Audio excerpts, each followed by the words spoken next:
Very nice one.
You've taken refuge before, which means you're committed as a follower of the Buddha, a Buddhist, and you're very happy, you rejoice at that. And when you take refuge, you think, I will not harm, I will not damage, I will not bring difficulties to others. I will let go of the self-centric mind, and I will more think about others. I will focus more on others. When we take refuge, we think like that.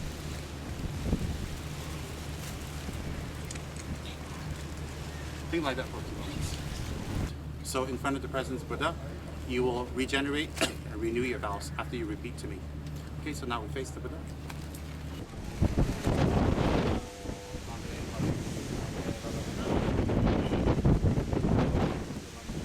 From your side, you wish to do so.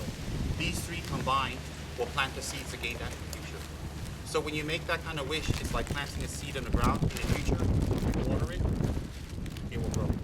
So as you practice Dharma, what will you see? You will see your mind settle. You see a lot of anger. You'll see a lot of distrust and unhappiness, and all the anxieties go away. Why do they go away?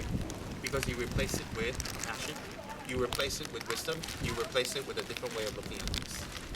You see, all happiness and all sadness, all depression and all bliss, and all good things and bad things arise from the one mind. Since it arises from the mind, that's the source. If we take care of the mind, the source itself, then the result will be different. So it's very important to go to the source, which is the mind.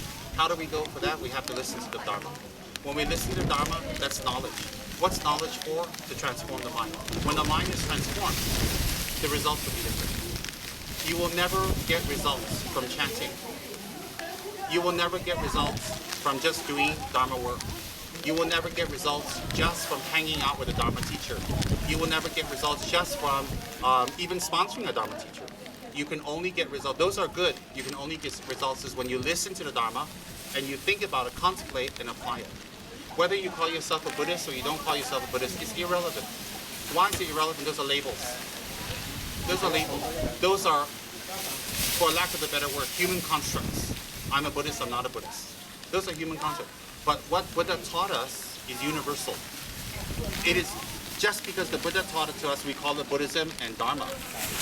Because the Buddha taught it, we call it Buddhism and Dharma. But actually what the Buddha taught us is something primordial and natural and real inside of us. So what he taught us, we label Buddha, Buddhism, Dharma.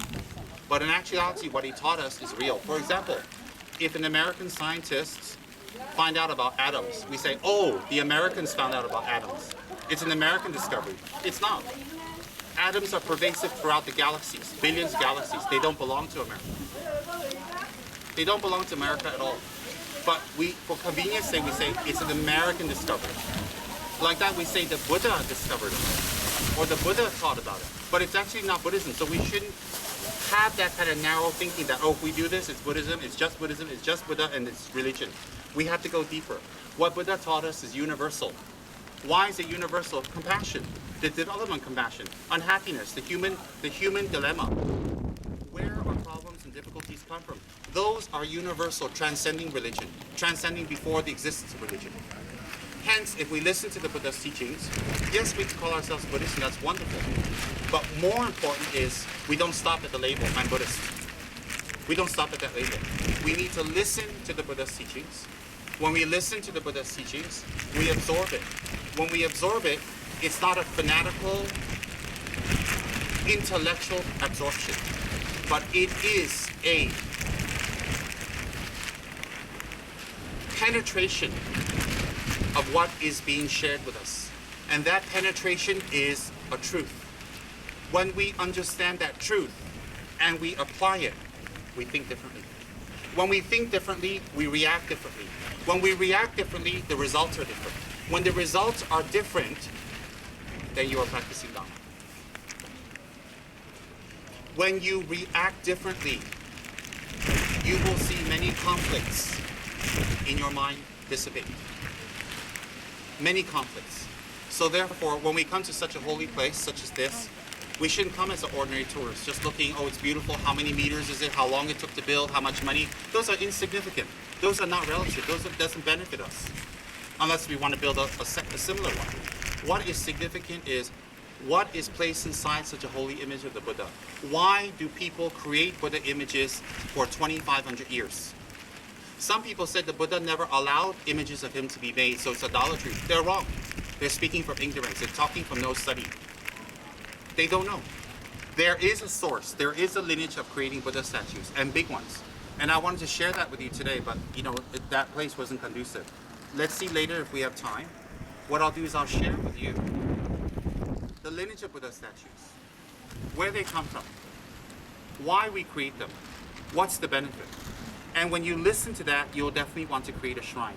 You definitely want to create an altar. You definitely want to have a Buddha statue. Because there are definite benefits in creating things like this. Definite. People don't just build this for nothing. Why spend all this money for what? So therefore, we'll talk about it at a more conducive time, because I don't want to make the guards nervous that we're here so long. Okay, but now that we're here, what you should think, we came to Lantau Island. What did we get out of it? We affirmed the mind to work hard for others, to be a benefit to others, to create KFR to be something very beneficial, something very wonderful, to use our lives for something more than what animals do. Eating, sleeping, entertainment, procreation. It must be more than what animals do. Why? We are said to have more intelligence than an animal. So therefore, if we act like that, or we live our lives like that, then we live as if we were an animal and the life is wasted. Why? Because animals have that level of karmic ability at the moment to just think of eating, sleeping, and entertainment, playing, procreation. We can think higher, and we should use our precious body for something higher. Coming up here was a big, big adventure with the traffic. Coming up here was a big adventure with a typhoon, with a rain, and we have to endure quite a lot to come here. Quite a lot, but it's worth it because we're in something very holy. So what we'll do is we'll circumambulate 3 times. Try not to gossip and talk and just make things light. We can do that outside of the holy grounds. Try to recite a mantra, words of power, and try to center your mind and focus and think. And then we'll go down slowly. All right, think like that very well. 出去脚步。